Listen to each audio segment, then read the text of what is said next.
গাজা উপত্যকা জুড়ে মৃত্যুর মিছিল, যেখানে এক মুঠো খাবারের মূল্য একটি তরতাজা ফিলিস্তিনির প্রাণ।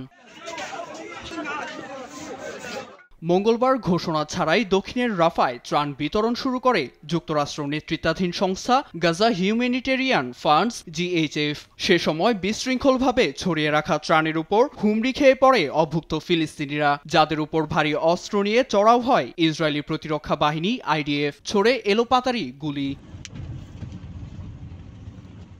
রাফা ও নেতজেরিম করিডোরে IDF এর বর্বরোচিত হামলায় চোখের পলকে প্রাণ যায় বেশ কয়েকজনের। গাজার স্বাস্থ্য মন্ত্রণালয়ের দেয়া তথ্য মতে টানা ৮ দিন ধরে ত্রাণের নামে পাতা ফাঁদে প্রাণ গেছে শতাধিক ফিলিস্তিনির। আহতের সংখ্যাও ছাড়িয়েছে 400।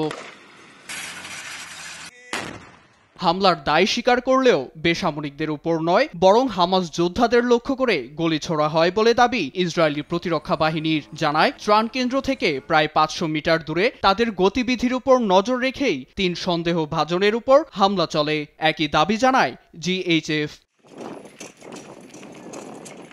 তবে ত্রাণের অপেক্ষায় থাকা সাধারণ ফিলিস্তিনিদের উপর হামলাকে যুদ্ধাপরাধ আখ্যা দিয়ে নিন্দা জানান ফিলিস্তিনি মেডিকেল রিলিফ সোসাইটির পরিচালক বাসাম জাকাউট। চলমান পরিস্থিতিকে মানবিক অবক্ষয়ের সঙ্গেও তুলনা করেন তিনি।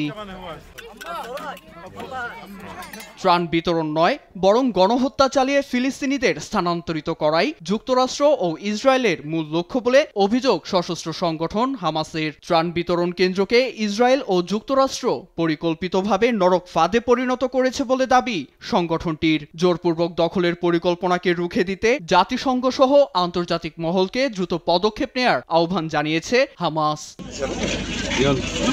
নীরব দাস, নিউজ ডেস্ক, দেশ টিভি।